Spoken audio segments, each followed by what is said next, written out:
বর্তমানে আমরা আছি লাল পাহাড় মাঝখানে রোড, চারপাশে প্লট আকারে সেল করতেছে। এই যে এই সাইডে রোড, এটা হচ্ছে মেইন এন্ট্রি। এখানে জায়গা কেমন রেট এখন পর্যন্ত ধারণা নাই। ওই যে দুইটা গেট আছে, একটা গেট এই পাশে আর একটা এটা ভিতর দিকে। তো এখানে মনে হচ্ছে প্লট আকারে বিক্রি করতেছে, এখনও অ্যাভেলেবল আছে কিনা বোঝা যাচ্ছে না। যে ওখানে গেট, মানে খুব সীমিত সংখ্যক কিছু প্লট।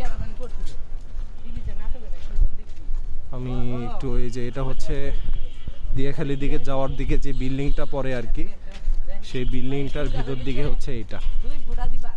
ওখানে একটু অবশ্য মাটি গর্ত আছে, এখানে এগুলো মাটি ভরাটের বিষয় আছে। এখানে মনে হয় মাটি ভরাট করছে, কিন্তু তারপরও এখানে নিলে আরও মাটি ভরাট করতে হবে। এখানে রোড দেখা যায় যে এই যে এটা মনে হয় কেউ কিনছে, মনে হয় কেনার পরে মাটি ভরাট করছে।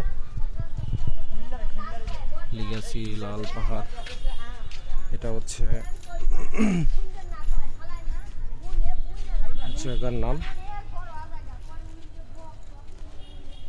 নাম্বার সহ দেখানো আছে। আর এটা হচ্ছে সেকেন্ড গেট। মোটামুটি এই যে ভিতর দিকেও আছে, মনে হচ্ছে এখানে জায়গা কিছু আছে ভালোই। আমি একটু এদিকে যাই, এদিকে মনে হয় আরও কিছু জায়গা আছে। তো এখানে যদি অল্প করে জায়গা কেনা যায়, ভবিষ্যতের কথা চিন্তা করে, সেটাও খারাপ হয় না। মোটামুটি প্লট আকারে তারা সেল করতেছে, ভালোই জায়গা আছে, অনেক জায়গা। এই যে গাছ গাছের লাগানো আছে, নট ব্যাড। মোটামুটি গোটা একটা প্রজেক্ট।